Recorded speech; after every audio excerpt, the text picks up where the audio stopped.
Quel est votre regard aujourd'hui, votre vision en fait, du monde agricole? Voilà, qu'est-ce que... Nicolas. Vaste question, bonjour à tous. Vaste question, le monde agricole, moi je l'ai découvert il y a peu de près, donc j'ai une connaissance qui est la mienne, effectivement, avec l'expérience du terrain en Bourgogne. Le monde agricole, il est en pleine transition. On parle de transition alimentaire, on parle de transition écologique. C'est, selon moi, la première transition en fait, qu'il faut réussir collectivement, celle du monde agricole, pour pouvoir réussir l'ensemble de la transition écologique. Hein, parce que derrière, il y a les solutions, la transition énergétique et on a parlé de la transition du bâtiment. Enfin, donc, je pense que cette transition du monde agricole, elle est déjà évidemment lancée, hein, puisque on a maintenant 12% de terres en agriculture biologique, hein, donc c'est quand même 10% des terres aujourd'hui. Il y a un objectif à 2030 qui est de 25%, donc c'est quand même un quart de la production française en 2030. Donc la transition écologique est enclenchée, les acteurs se mobilisent, les acteurs se bougent. Voilà, c'est vrai que le panorama était très dur en fait, hein, quand on parle des enjeux qui sont effectivement importants et stressants. Mais enfin, au quotidien, on voit qu'il y a plein d'acteurs de réinvention et ça fait plutôt chaud au cœur. Ok, les acteurs, selon toi, sont vraiment entrés en mouvement. Sont en mouvement. Charles? Alors moi, je pense que l'agriculture est sous pression. C'est important. Avant d'être en transition, ils sont sous pression. Tu parlais du phosphate tout à l'heure. Je pense que le sujet en ce moment, c'est l'azote. Je pense que Michael me démentira pas. L'azote, ça a juste fait x5 en moins d'un an. Pour le coup, vous imaginez. Donc la marge des agriculteurs aujourd'hui et céréaliers, c'est zéro en fait. Si l'azote reste à ce prix-là, et il va le rester a priori, pour l'année en tout cas, ça va être compliqué. Donc ils sont sous pression et donc il y a une course, une urgence à changer. Donc la transition est enclenchée, mais il y a une vraie course, un vrai enjeu d'accélération. Et les agriculteurs, je pense, ils sont prêts, mais il faut pouvoir les aider et leur apporter des outils pour ça. Bonjour à tous, merci pour l'invitation au Bastion. Donc effectivement, les mots transition, il a été cité, je rejoins complètement.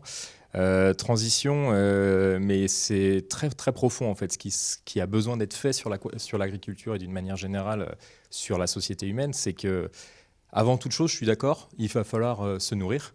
Il va falloir se loger, il va falloir être capable de répondre aux besoins primaires. La crise du Covid, elle nous a montré ça finalement, c'est que les premiers maillons essentiels qui restaient et qui étaient vraiment ceux qu'on ne pouvait pas couper, c'était se nourrir et puis se soigner, et puis ensuite se loger et être protégé.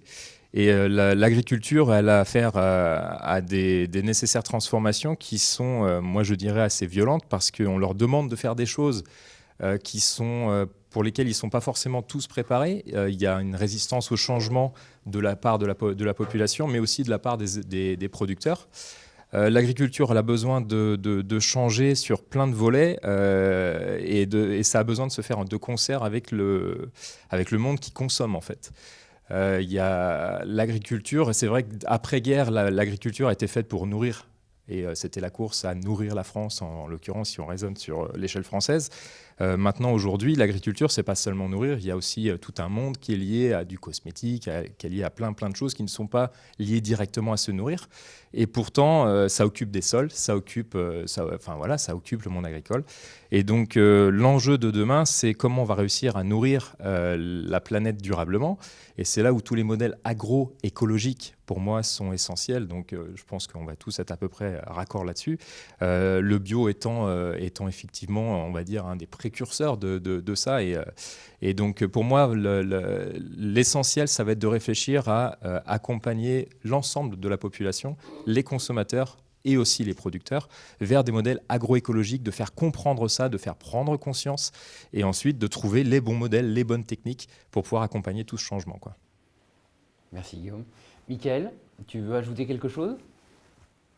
Oui, j'hésite entre la version optimiste et pessimiste, donc je ne sais pas trop quoi dire, mais en gros, si je fais le constat froidement là, sur l'agriculture, on est sur un modèle d'agriculture extrêmement linéaire, et en fait, le calcul est très simple. Si on enlève le pétrole, le gaz et les ressources minières, au moins en partie, on n'est plus capable de nourrir la population aujourd'hui sur le modèle actuel. Mais effectivement, il y a énormément de solutions qui sont envisageables, qui étaient déjà d'ailleurs mises en place pour la plupart avant l'avènement de ces ressources pétrosourcées.